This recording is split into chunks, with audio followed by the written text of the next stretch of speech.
Howdy folks, welcome back to World of Tanks with the mighty Jingles. The theme of today's video is all about the heavy tanks, tanking like bosses, taking hits for the team, and doing it with style. Our first replay is from 603. He is driving the IS-6. It's a Russian Tier 8 premium heavy tank. Exceptionally well armoured machine.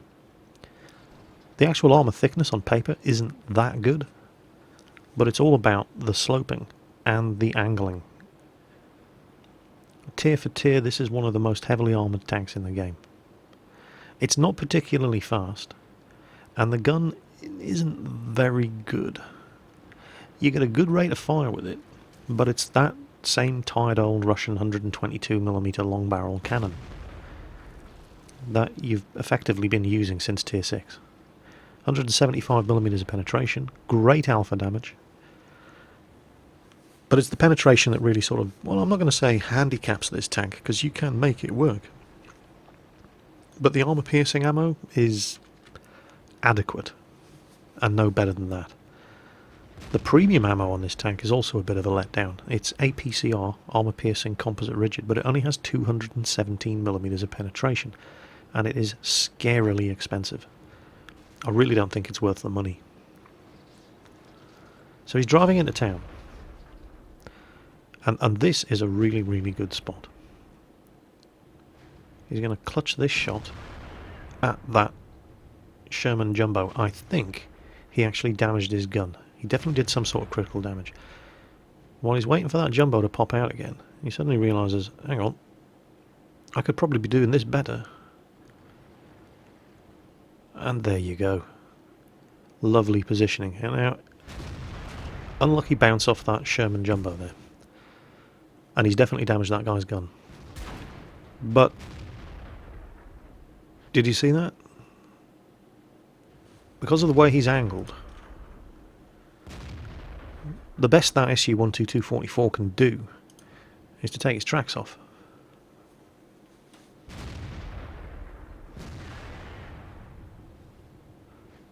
And none of those guys to the front of him have a hope of penetrating. Now it's not going too well. We've already lost a Type 59, a Sherman Jumbo of our own, and some genius of a Dickomax who thought that the best place for a very, very thinly armoured tank destroyer was this, you know, fighting it out in the town like this. The guys on the southern end of the map have got a tough fight in front of them. There's his first kill. I don't know what that Cromwell was thinking. Now, he realises he's probably going to take a hit in the flank here, but he figures it's worth the risk. And it is. IS-6 fires at him, just takes his tracks out. Comes around the corner, eats one from the SU-122. There's the first bit of damage he's actually taken. But he finishes him off. Now, there's the IS-6, and the T-150, and the Sherman Jumbo. So he sets the T-150 on fire, and that probably would have been his kill, but a Tiger P finished him off. Sherman Jumbo on his flank, not really much of a threat. IS-6 in front of him, and this is kind of, that IS-6 is just bouncing shots, and he's just bouncing shots off the IS-6. These two tanks from the front, very, very difficult to kill each other. So he's decided, alright, screw that. Sherman Jumbo is not a threat. I'm going to go through this building, use that T-150 for what cover I can. He blows the tracks off the IS-6.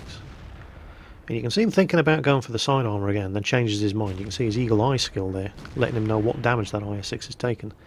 Instead, he's going for the side of the turret. Our Super Pershing has just nailed that Sherman Jumbo on our right flank. He's going for the ammo rack hits, and there it is, he's damaged this guy's ammo rack. And now he is completely screwed.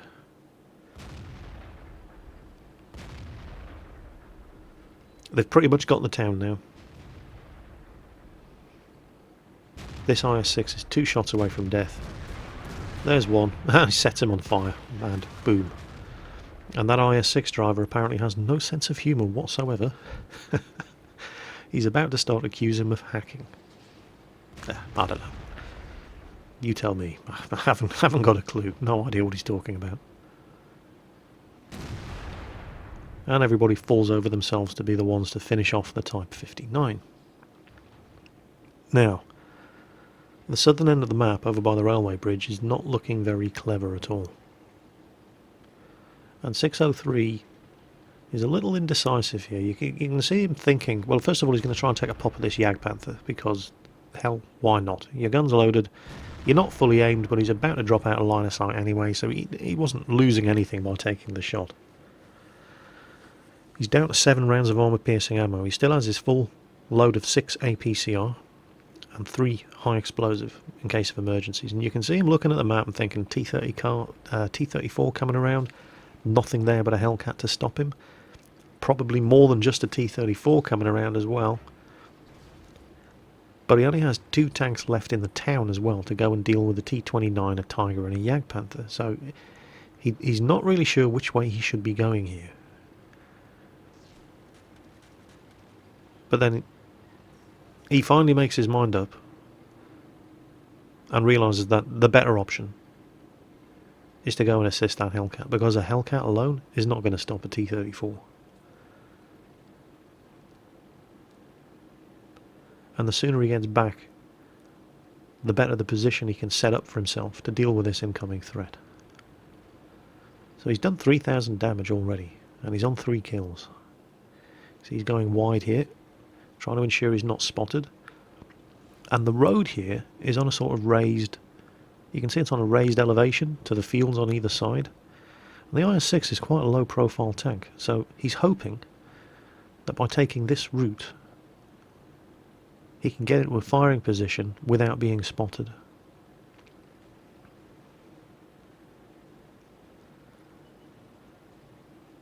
And the Hellcat's just run into some serious trouble. He pops up and they're all, look at that, he was clearly spotted. That was a spot of luck. Takes 2 hits. All it does is knock out his tracks and his viewports.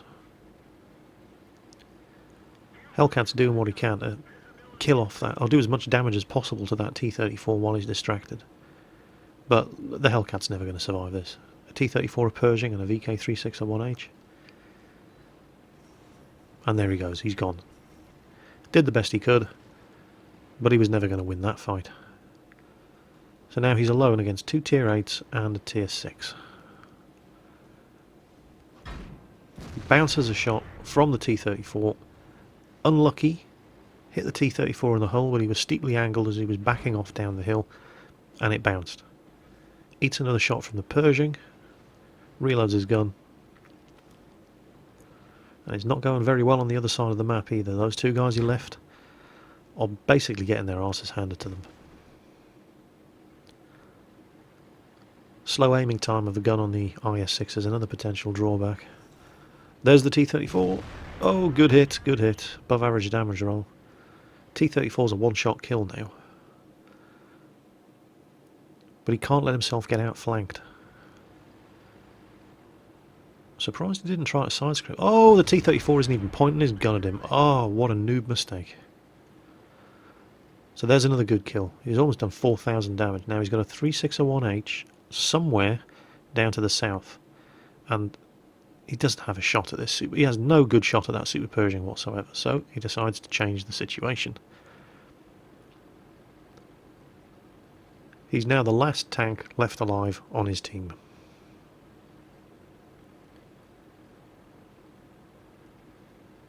Doesn't know if he's been spotted. Comes over the hill. And the 361H has joined the Super Pershing.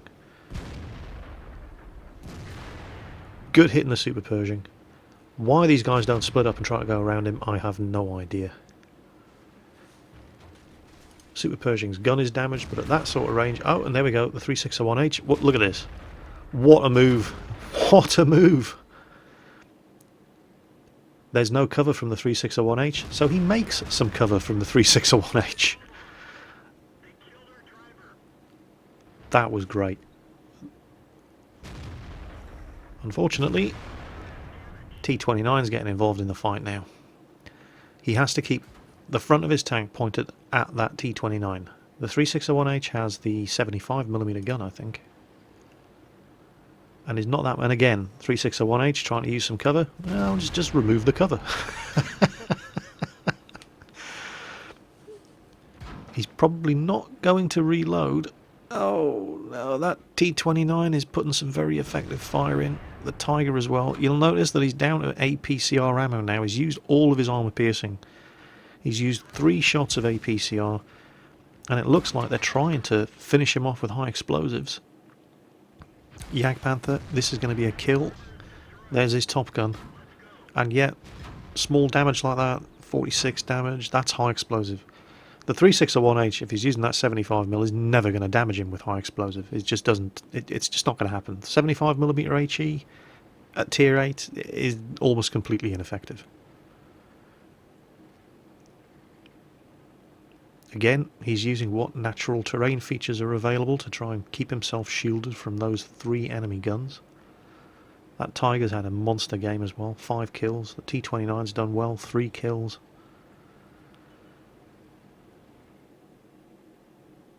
The 361H or Tiger. He goes for the Tiger. He's killed his driver.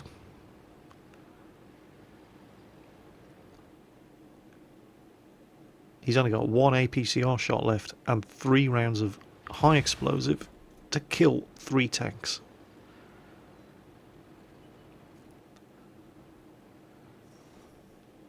The 361H has just made himself a massive target. Oh, T29's moved to try to get round on his flank. Put the building between them. Aim your shot. High explosive. Guarantees the kill. At that low health. There's his 7th kill. He's still spotted. His viewports are damaged. That Tiger's in front of him. The Tiger can see him. He can't see the Tiger. He's only got 3 shots of ammunition left. This very accurate fire is coming in, and then the T29 puts one right through the side of his turret. What a heartbreaker. Well, it's difficult to suggest what he could have done differently in that game to turn it from a defeat into a victory. I know it's ridiculously easy to be Field Marshal Erwin Rommel in the comments section of a YouTube video. You're not under the pressure of actually playing the game at the time. You've got the luxury of being able to pause the action, rewind the action, watch it again. Keep an eye open for different things each time you watch it, and yeah, sure, you will probably be able to think of a couple of things that maybe he could have done differently. But I don't actually think there was much of anything he could have done differently in that game to turn that into a win. There were maybe 2 shots that he took early on in the town that never really had a hope of penetrating, or were poorly aimed, or were rushed.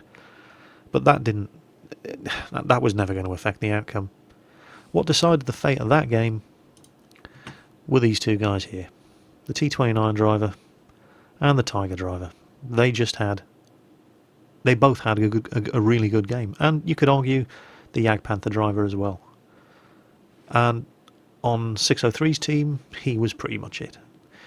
I'm not judging, the rest of his team as tank drivers based on that one game's performance, but he was the only guy on the team who had a good game. And unfortunately, that wasn't enough when you've got 2 very capable tier 7, let's not forget, they're only tier 7, heavy tankers having a really good game and working well together on the enemy team, and that's why he lost. But what a loss. Look at that. 211,000 credits. Top gun. 7 kills. 4,096 XP. Now, there is a bonus XP award in there for something. An action payout. Probably a mission or a special event going on. But that's 1,700 base XP on a defeat. No matter which way you cut it, that's a spectacular performance. So, my commiserations to 603 from the Havoc clan for just, through no fault of your own, just being outplayed at the end by 2 very good opponents. It's no shame to lose in that sort of situation. You did absolutely everything you could, and I don't think anybody could have asked you to do more than you did. This is the Immortal 1982 in his E75 German Tier 9 heavy tank, and in this replay you're going to see why the E75 is one of the strongest defensive tanks in the game at any tier. Tier 9, Tier 10, doesn't matter. We're here on Runeberg, it's a Tier 10 match. He's in his E75. We've got, oh, let's have a look. T57 Heavy, a 121, Batchat, E50M, an Object 268. A load of Tier 9s and then a couple of very unfortunate Tier 8s.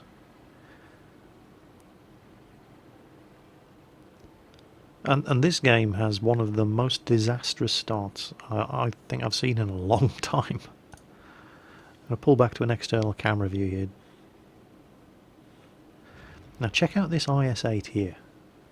This guy is almost 100%. He may very well be 100% completely stock. He only has the stock turret, he's got the stock BL9 gun. He does a great job.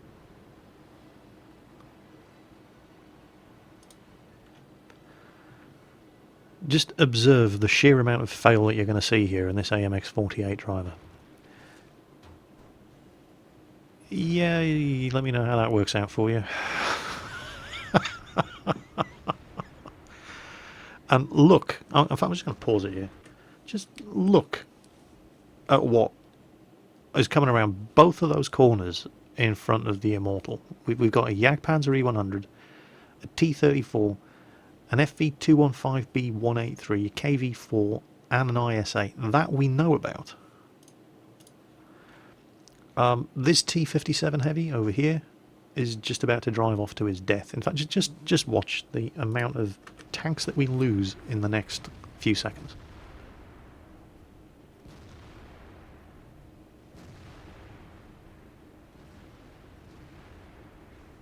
T57 Heavy's dead. We've already lost the AC-48. The Lerva's just been destroyed. That looked like artillery taking a pot shot. We're down 4 tanks already. 5 tanks. There goes the T-54E1. So 1 of a Tier 10s, 2 of a Tier 9s and 2 Tier 8s. And that's leaving the Immortal and this IS-8 pretty much being the only guys holding both of these corners.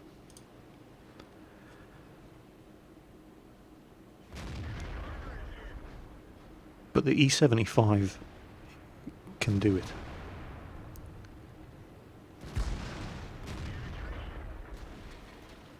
All you got to do is use what little cover there is, i.e.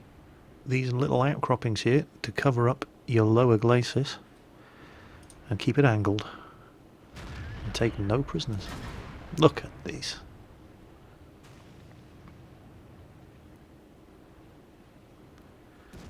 And keep moving when you can, just to deny them shots at your commander's cupola. Let your tracks eat all of that damage. You want to angle the tank by about 30 degrees. Makes it harder to penetrate your lower glacis. Shots at the side are going to take your tracks off at the worst. And you just keep firing the gun. And you can see he has eagle eye, so he knows exactly what damage these tanks have taken. And he doesn't put the shot into the tracks. Instead he pulls back, keeps himself angled, slaps it right into the lower glacis of that IS-8. Here comes a 183. Oh, the 183 bounces. Ho, ho, ho, ho, ho, ho, ho, ho, ho. And he's taking care with all of these shots. He can't afford to waste a single shot. He's only taken 2 penetrating hits so far. Killed the driver of that IS-8. His tracks are gone. Is he going to reload in time? Yes, he is. 3 penetrating hits. Him and this IS-8. And that IS-8 is completely stock.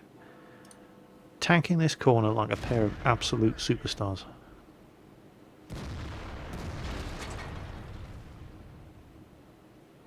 IS-8 just nailed the IS-3 over there. Every single shot the Immortal has fired has done damage. There's his second kill. He's done 4,400 damage. That 215B183. At this stage, all he has to do is hit him to kill him. With the amount of alpha damage that thing can push out with its HE or HESH ammunition.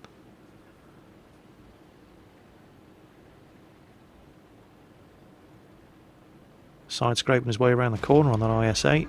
Finishes him. Is that 183 going to take the bait? His gun's pointing at the corner. He's not coming out.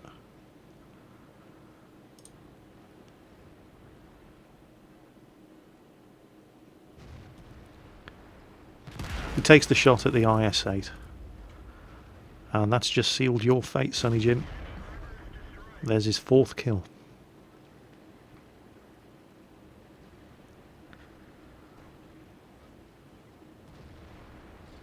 Unbelievable game.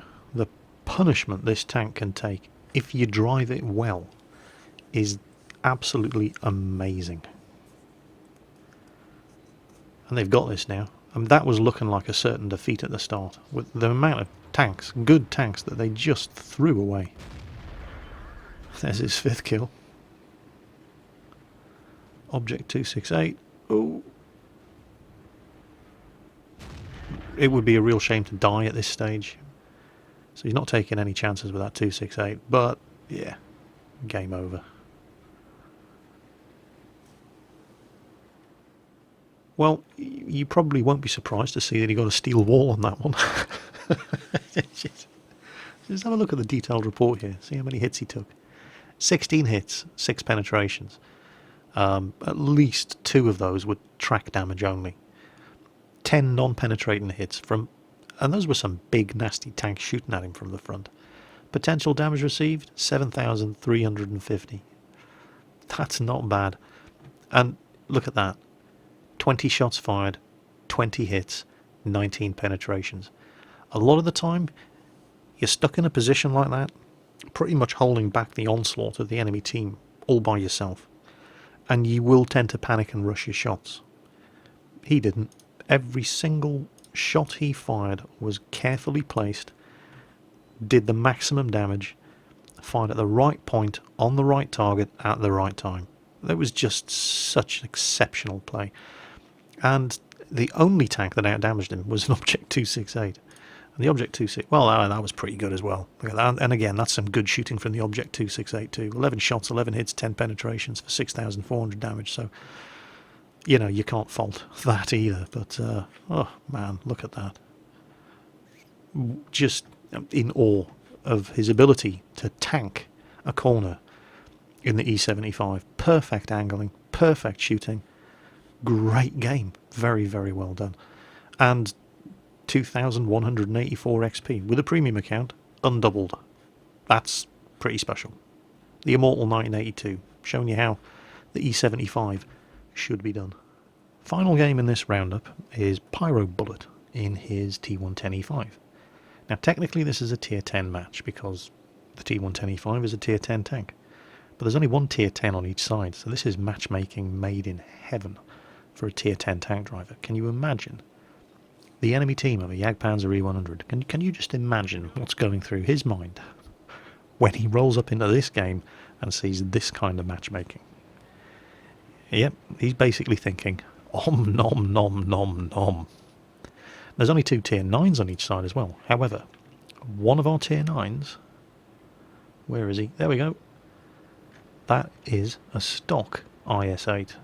Stock turret BL9 gun from the IS-3. Our E75's fully upgraded. No idea what sort of condition their E75 and M103 are.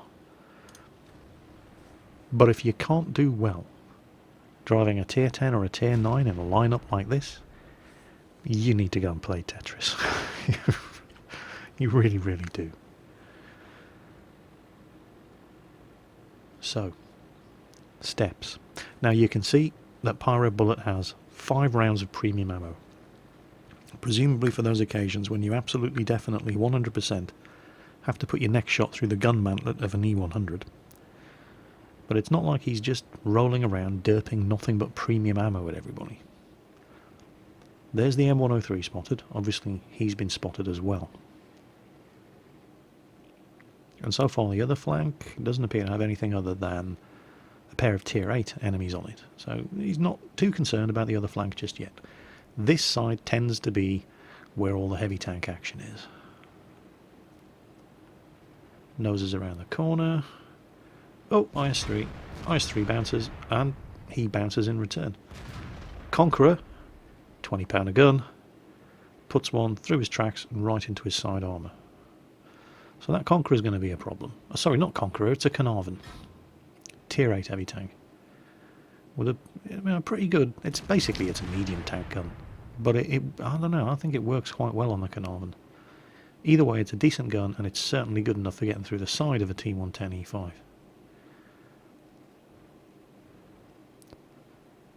So what's that Conqueror up to? Oh, he's going for it. Okay, well, we'll just blow his tracks off, keep him there. Bounce another shot from the IS-3. Reload the gun. Don't really want to give that Conqueror the opportunity to put another shot into our flank. I keep saying Conqueror, it's a Carnarvon. E75 comes around, does a monster hit into the front of that IS-3. Right, let's go put this Carnarvon out of his misery. IS-3 backs off.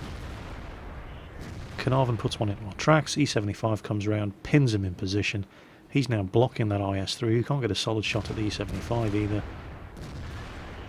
Another solid 344 damage, and we take his tracks out, but the Carnarvon is going down fighting. He's put one straight into the machine gun port.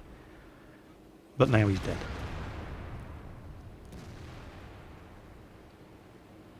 IS-3 has decided that this is not a healthy position in which to be. Oh, there's an E75. And that one bounced. IS-3 takes our tracks off. This could be bad. That E75's reloaded. He's aiming for his hatch, trying to snipe. E75 does reload. 522 damage. Could have done without that. And the shot at his commander's hatch missed. So he's going to switch things around a bit here. He's not going to keep poking around the same side. Here comes the IS-8. There's a whole bunch of us on this side. Hopefully he can... Oh, that's the kind of shot we want. That's a valuable target to take out. That's their M103. He's got the same gun as the T110E5. And yes, he does have the top gun. Not anymore. Now he's dead. Now the E75 over there seems to be concentrating his fire on our E75, and from that angle, that means we can penetrate its side. And right under the turret, on the side there, is the E75's ammo rack, and that's where Pyro Bullet is launching all of his shots.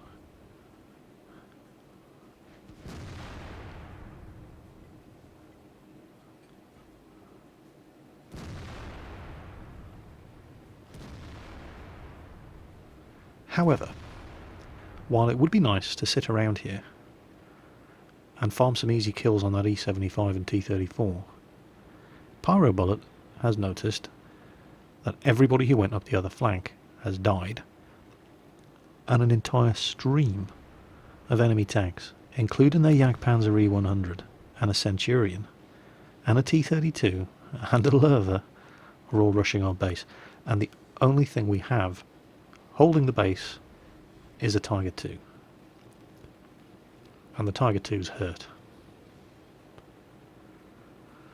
Tiger II, however, is not stupid. He's staying on the low ground. Oh, there we go. Centurion. Centurion bounces. We don't. The Tiger II is just trying to give them his turrets and slow them down long enough for the cavalry to arrive. That Centurion seems to have realised that he's probably not going to win a fight against the T110E5 at long range.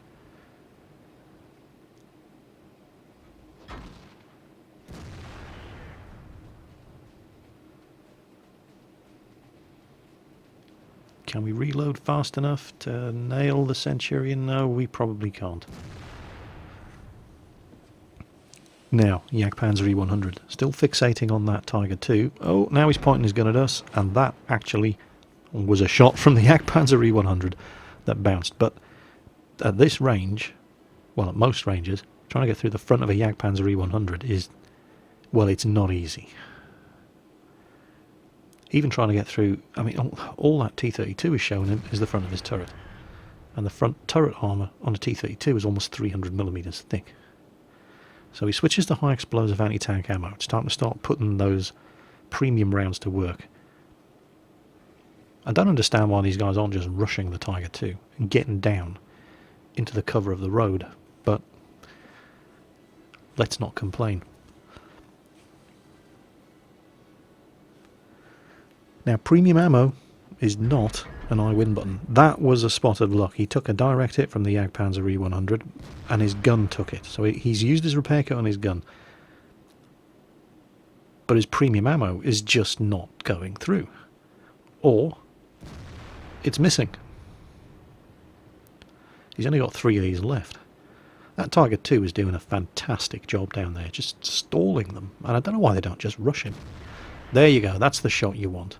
Tiger II sees the Jagdpanzer E100 coming, aims right at his lower glacis, and the Tiger II kills him. Back to standard ammunition. Tiger II has done an amazing job, but now he's being rushed by a Pershing and a Centurion. We take a hit there. I think that was the T-32 using high explosive ammo. Plonks one right into the engine of the Centurion. How that Tiger II is not dead yet, I don't know, but that guy deserves a medal. Stock IS-8, low on health. He's coming back to do what he can to help. Bounced off the Pershing's gun mantlet. Pershing puts one into us, kills our driver. We've just lost the Tiger II. That guy was an absolute superstar.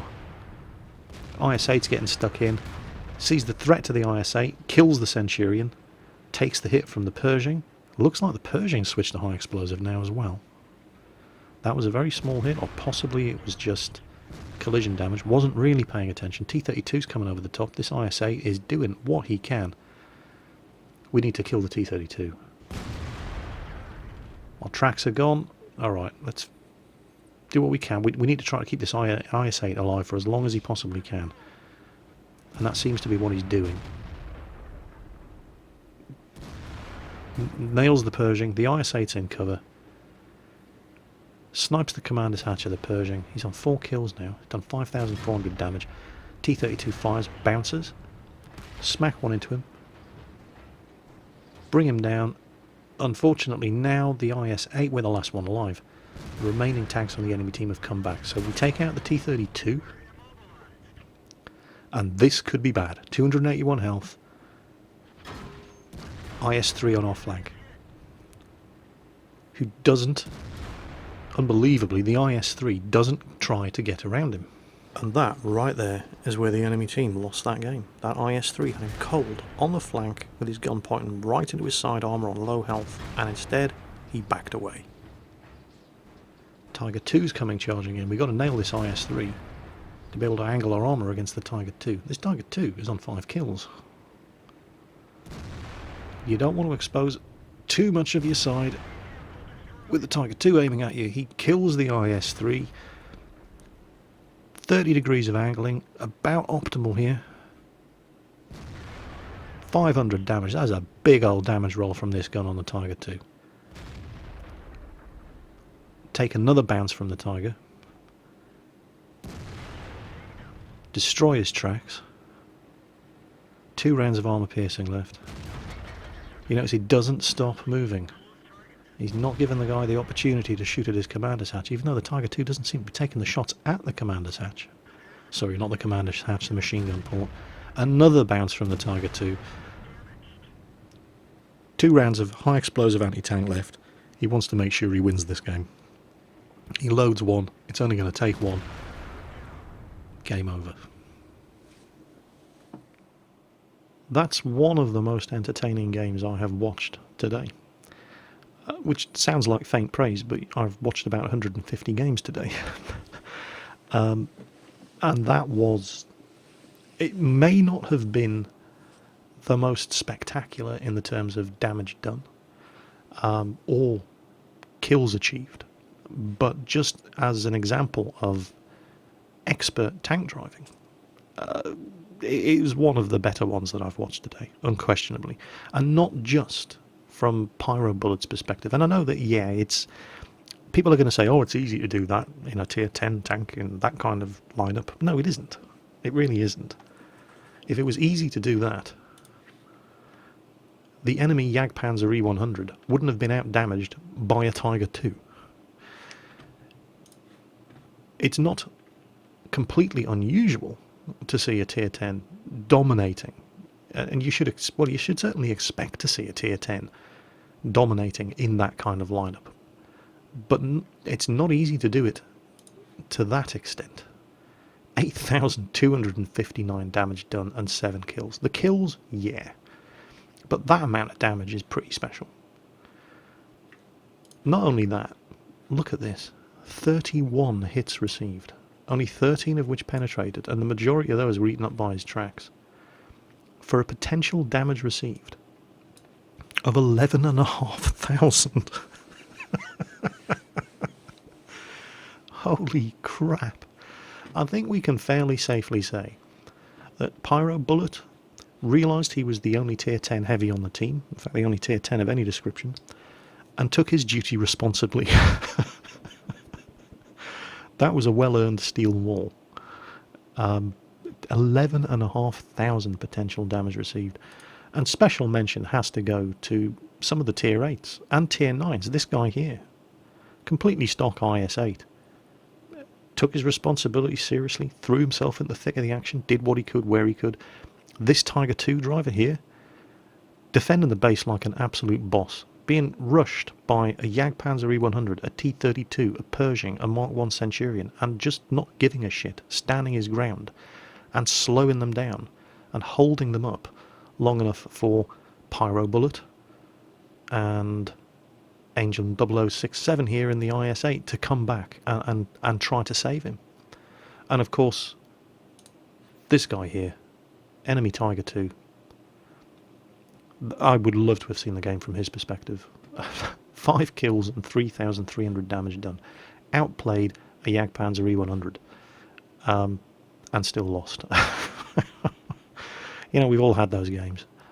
But, and maybe he panicked a little towards the end, because with the amount of health that Pyro Bullet was on at the end when that Tiger II appeared, the Tiger II could have killed him off with high explosive ammo. Maybe he didn't have any high explosive loaded. Maybe just in the heat of the action he forgot. So it was kind of unfortunate for this Tiger II driver that was a loss. But I'm kind of glad that Pyro Bullet got the win, because that was one of the most entertaining games I've seen all day. Yeah, highly entertaining match. Pyro Bullet in the T110E5. Tanking like a boss. As always, folks, take care on that battlefield, and I'll catch you next time.